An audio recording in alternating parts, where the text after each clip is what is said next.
In this relatively short video, I will expand on the idea I've had that the public perception of mental illness that we have in society is wholly in relation to an individual's productive output or productivity.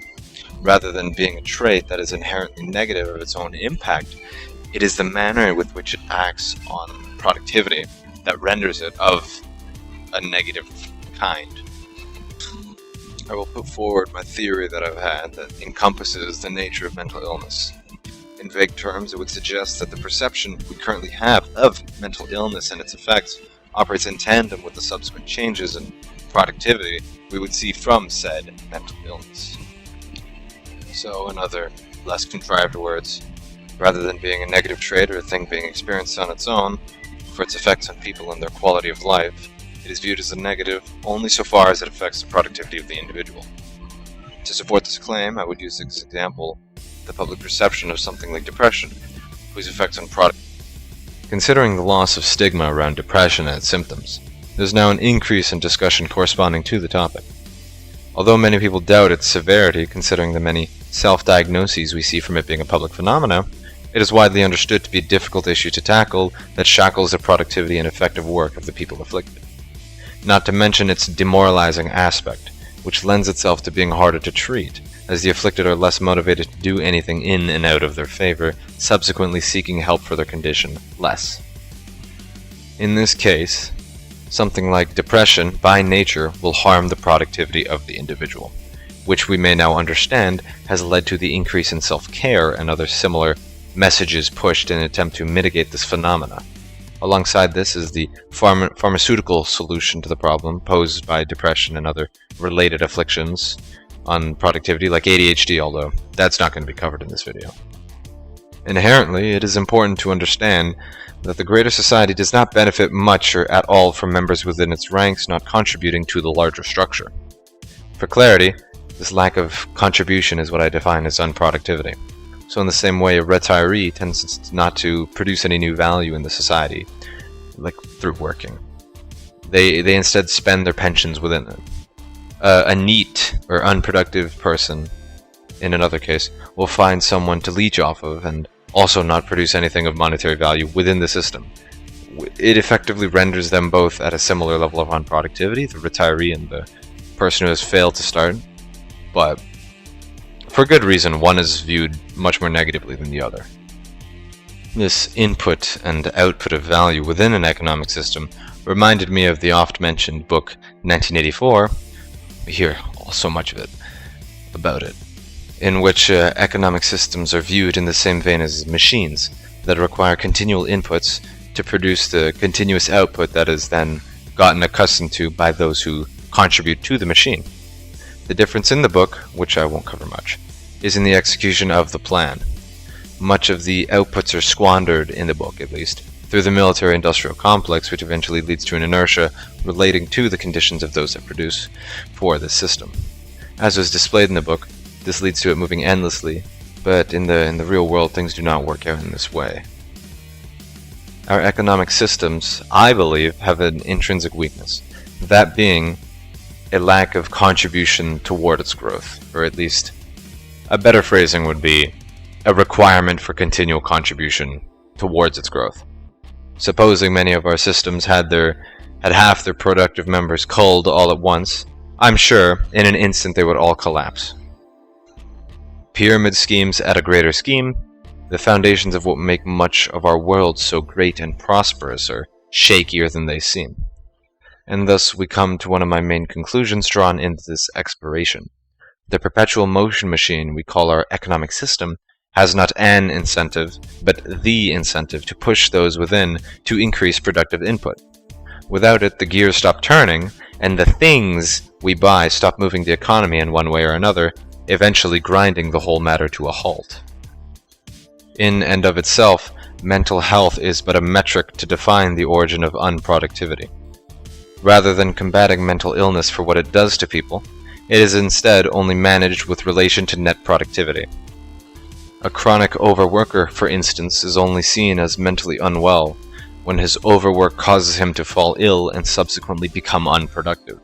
It is only when health comes into effect that whatever ailment the person is afflicted with is of concern to the greater system. A poor self-image is, for instance, is only really of interest once it poses a threat to the productive capability the person would have otherwise had. Case in point, I have never heard a word of discussion or support towards the poor mental health of senior citizens. The structure of the system does not benefit from ameliorating their productivity because the system no longer can force their input as they are assumed to be retired. By proxy, their mental health is of no concern to anyone that is, we'll say, an advocate for the system. But that is, of course, from my anecdotal perspective. I don't hear anyone speaking of that because they're isolated. Many have been abandoned by their family. Many of their friends have all died. They're old, right? This hypothesis of mine would also explain why there seems to be poor support for prevention of such ailments.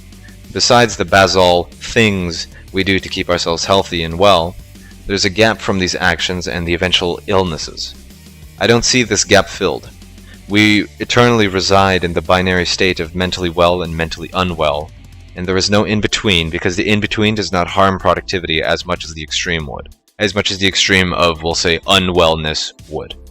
And is subsequently of less concern to the greater system. If you're stuck in the middle, teetering on the brink, you're about to have a collapse, but you're not quite there yet.